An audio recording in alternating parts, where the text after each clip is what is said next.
لیکن مغرب کے نظر پر اتنی تعصب کی پٹی بندھی ہوئی ہے کہ جتنا کھولنے کی کوشش کرو اتنا زیادہ وہ سخت ہوتی جاتی ہے۔ حضور صلی اللہ علیہ وسلم فرما رہے ہیں نہیں تم نے کچھ نہیں کہنا اپنی ماں کو۔ پھر حضرت ابو ہریرہ بیٹھ کے حضور قدموں میں عرض کرنے کے حضور پھر دعا فرما دیں اللہ اسے ہدایت دے دے۔ میرا صلی اللہ علیہ وسلم نے ایسے ہاتھ اٹھایا اور چہرے پر پھیرے تو ابو ہریرہ وہاں سے اٹھ کے، حدیث مبارک میں ہے کہ ساتھی یار دو صحابہ راستے میں ملے، انہوں نے کہا ابو ہریرہ تمہیں کیا ہو گیا کہ بھاگتے ہوئے جا رہے ہو؟ انہوں نے کہا ابھی نہیں بات کرتا، بعد میں بات کروں گا، معمول کے خلاف بات بھاگتے جا رہے ہیں۔ جب گھر گئے تو دروازے پر دستک دی تو ماں نے کہا بیٹا ٹھہر جاؤ میں غسل کر رہی ہوں۔ ادھر غسل کر کے ماں باہر آئی، ہاتھ پکڑا ابو ہریرہ کا، کہا لے چلو مجھے مصطفیٰ کے قدموں میں اور میں کلمہ پڑھنے چاہتی ہوں۔ تو وہ کہتے میں بھاگ اس لیے رہا تھا کہ حضور صلی اللہ علیہ وسلم نے دعا فرمائی تھی، میں سوچ رہا تھا کہ حضور کی دعا عرش تک جا کر پہلے واپس پلٹتی ہے یا ابو ہریرہ پہلے پہنچتا ہے؟ تو کہتے حضور صلی اللہ علیہ وسلم کی دعا کی قبولیت کی انداز تھا کہ چند قدموں کا سفر کر کے ابو ہریرہ بعد میں پہنچا اور حضور کی دعا پہلے قبول ہو چکی تھی۔ اب یہاں پر آپ تھوڑا سا ہم آگے چلنا چاہتے ہیں اس مقام پر۔ حضور صلی اللہ علیہ وسلم کی حضور صلی اللہ علیہ وسلم کے حقوق میں سے ایک حق یہ بھی ہے کہ آپ ان سے پیار کریں جن سے پیار کرنے کی خیرات میرے آقا نے امت سے مانگی ہے۔ سبحان اللہ۔ اور وہ جس طرح ابھی نعت شریف میں بھی انہوں نے اس طرف اشارہ کیا، نبی آقا صلی اللہ علیہ وسلم نے فرمایا قُلْ لَا أَسْأَلُكُمْ عَلَيْهِ أَجْرًا إِلَّا الْمَوَدَّةَ فِي الْقُرْبَى۔ میں نے مکہ چھوڑا اس لیے کہ میں تمہیں اسلام پہنچاؤں، میں نے مکہ میں پتھر کھائے اس لیے کہ میں تمہیں اللہ کے راستے پر لانا چاہتا تھا، میں نے اپنے عزت، اپنی آبرو، اپنا خاندان سب کچھ اللہ کے راستے کے لیے قربان کیا اور بالآخر چھوڑ کے مکہ میں مدینہ آیا، اور مدینہ آنے کے بعد میں اور قرآن میں ہے کہ اتبعوا المرسلین کہ مرسلین کی اتباع کرو، اور دوسری کس کی؟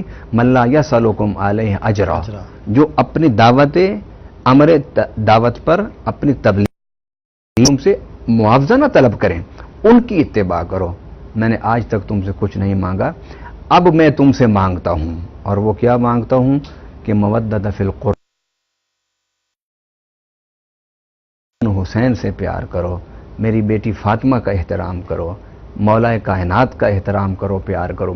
گویا حضور صلی اللہ علیہ وسلم کی امت اجابت پر یہ حق ہے کہ ہم حضور صلی اللہ علیہ وسلم کی اہل سے محبت کریں، اور اس سے بڑھ کر اس کی اہمیت کے لیے کیا میں کہوں کہ حضرت شاہ ولی اللہ رحمۃ اللہ علیہ جو آج ہمارے جو مسلمانوں میں جو مسالک ہیں ان سب میں بڑے قابل احترام دیکھے جاتے ہیں۔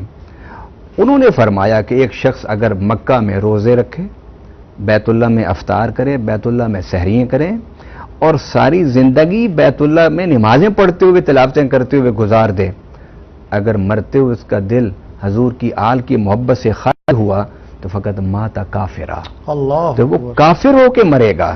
حضرت شاہ ولی اللہ رحمۃ اللہ علیہ فرماتے ہیں، جو بڑے نقاد محدث سمجھے جاتے ہیں، اور جو دیگر اہل سنت کے علاوہ جو دیگر ہمارے ہاں مسلم مکاتب فکر ہیں ان کے ہاں بھی بڑے احترام کی نظر سے دیکھے جاتے ہیں۔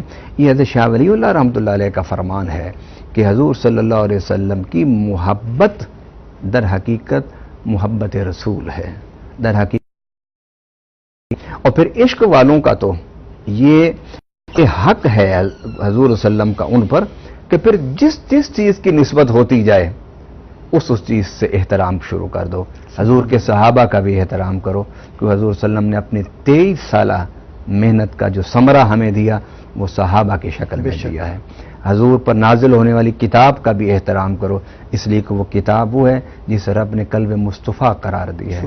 نزلہ علی قلبک، اے پیارے ہم نے اسے تیرے دل پر اتارا ہے، اس کا بھی احترام کرو۔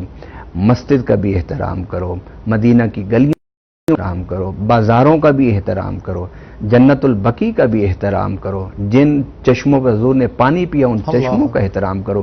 اور عشق والوں نے ہمیں تو بہت کچھ سکھایا ہے، اور انہوں نے تو یہاں تک کہہ دیا جو سر پہ رکھنے کو مل جائے نالے پاک حضور، تو پھر ہم بھی کہیں گے کہ تاجدار ہم بھی ہیں، کہ حضور صلی اللہ علیہ وسلم کے گلی پر پھرنے والے کتوں کا بھی احترام کرو۔ ہمارے ہاں ایک اللہ کے ولی دنیا سے رخصت ہو گئے، پاکستان کے حوالے سے بڑا ہی ان کا نام ہے، وہ ایک دفعہ مدینہ شریف میں جا رہے تھے، تو مریدوں کو ذرا عادت ہوتی ہے نا خوشامد کرنے کی، نمبر بنانے کی ہوتی ہے عادت. تو وہ حضرت آگے جا رہے تھے تو مدینہ میں وہ لوگوں کو ہٹا رہے تھے. لوگ تو ہٹتے گئے لیکن ایک کتا بیٹھا تھا. اس نے کہا اگر یہ اللہ کا ولی ہے تو میں بھی تو مصطفیٰ کا کتا ہوں. اور وہ عشق والوں نے یہاں کہا ہے کہ تخت سکندری پر وہ تھوکتے نہیں ہیں، بستر لگا ہوا ہے جن کا آقا تیری گلی میں. خیر اس نے جب دیکھا کتا نہیں ہٹ رہا، اس نے اسے لاٹھی ماری، کتا چیختا ہوا ایک طرف جا کے بیٹھ گیا.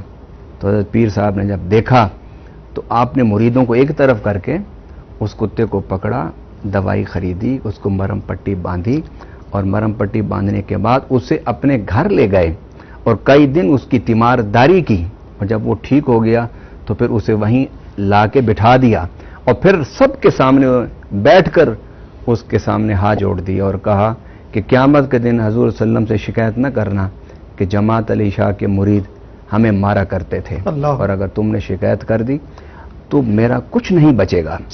یہ حق ہے حضور صلی اللہ علیہ وسلم کا ہم پر حق ہے. اور اعلی حضرت رحمۃ اللہ نے تو بہت واضح الفاظ میں فرمایا ہے کہ اور تم پر میرے آقا کی عنایت نہ سہی، منکرو کلمہ پڑھانے کا بھی احسان گیا. ہمارے پاس 2-3 منٹ ہیں، اس میں ہم اس کو مکمل کریں گے. تو حضور صلی اللہ علیہ وسلم کے جو ہم پر حقوق ہیں وہ محبت ہے، وہ عشق ہے، وہ احترام ہے. اور میں اتباع کی بات آخر میں اس لیے کر رہا ہوں، لوگ جب حقوق کی بات کرتے ہیں تو اتباع پہلے لے آتے ہیں.